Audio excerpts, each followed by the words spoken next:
Thanks for watching the fourth in my series of summaries based on the research for my books in progress, Dangerous Ideas and Sins of the Fathers. This video is a short summary of how the follow-on effect of the Viking raids led to the Vatican being subjugated to the French monarchy for nearly a century. There is an interesting series of events, spanning several centuries, that led to the papal court being relocated to Avignon in the south of France from 1309 to 76. Though seemingly unrelated, there is a direct causal link from one event to the next. The Viking Age started in the late 700s as warriors, the Norsemen, as in Northmen, from Denmark, Norway, and Sweden, began conducting raids that terrorized their neighbors from France to Ireland and beyond, redrawing the political maps of Northern Europe that has had consequences over the ensuing centuries. By 911, following a century of raids on France and sackings of Paris, King Charles the Simple bestowed the lands now known as Normandy on the northern coast of France to the Norsemen, or Normans, who in return would defend France from further Viking incursions. Charles granted the title Duke of Normandy to Rollo, a historical event marked in the TV series Vikings.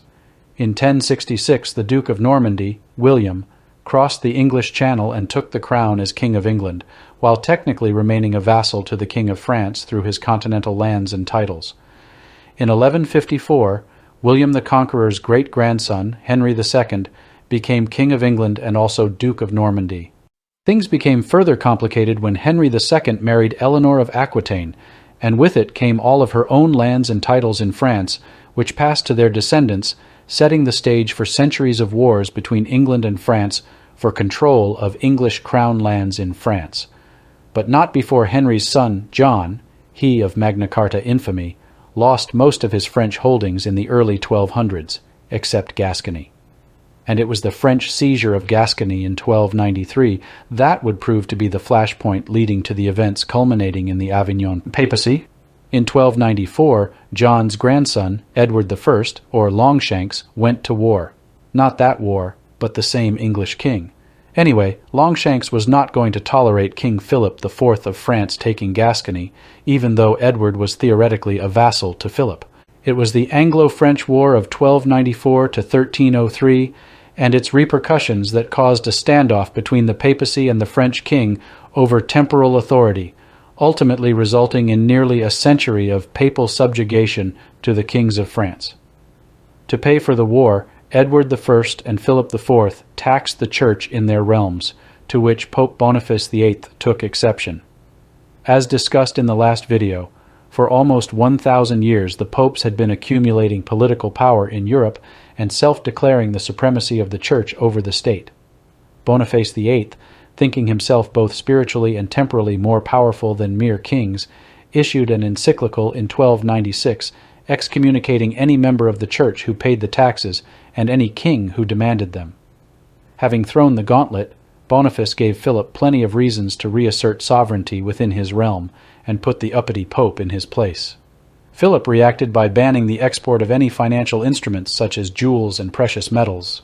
As the Vatican relied on French revenues, Boniface blinked a year later and rescinded his earlier decree, allowing the clerics to pay the taxes without papal consent. Then, in 1301, Philip had a bishop arrested and imprisoned, a political challenge that Boniface could not let pass, as it would set a precedent that kings had more authority than popes over the clergy. Recall from the second and third videos how church forgeries that came to be canon law had placed the clergy outside secular control and that the pope was above judgment. In response, Boniface VIII issued another encyclical dripping with paternalistic condescension, as demonstrated by its name. Give ear, my son. Then in 1302, Boniface VIII issued yet another encyclical, which Professor Brian Tierney states is probably the most famous of all documents on church and state from the Middle Ages. Tierney notes that Philip rightly regarded this declaration as a dangerous, new, and unprecedented temporal power grab by the papacy. The next move was not a rhetorical war of words, but a bold strike against the Pope's own personal safety. In 1303, a minister of Philip's government, along with a member of the powerful Roman Colonna family, of whom one was a cardinal, seized Boniface in his hometown. Boniface managed to escape during the confusion over what to do with the captive, but he never recovered from the shock and died shortly after.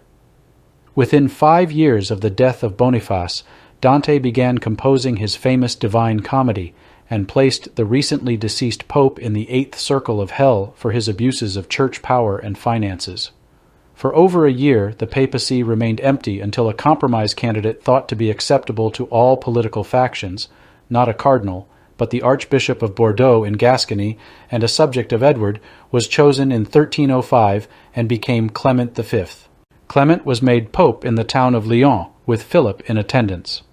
Within a month of his election, Clement appointed 9 French cardinals, setting the pattern for the next several decades with over 75% of cardinals, and the next 6 popes being French. Then, in 1309, on his way to Rome to take his seat, Clement fell ill in Avignon and he never left. The subsequent popes, until 1376, all remained in Avignon under the influence of French kings. And that is how the Vikings who settled in France under Rollo and his descendants who became the kings of England went to war with the French kings, whose taxes on the church and battles with the Pope came to dominate the papacy, that it remained in Avignon under their control. In the following centuries, monarchs would begin to claw back control, such as Henry VIII, who declared independence from the Pope, proclaimed his own Church of England and made himself its protector, and began dissolving the monasteries, a move which would be replicated in many other European countries following the Protestant Reformation and into the Enlightenment. The Papal States in Italy would limp along for another few centuries, until Italians rose up in armed rebellion against the tyranny of the corrupt clerical state, and a unified secular Italy came into existence in the 1860s and 70s.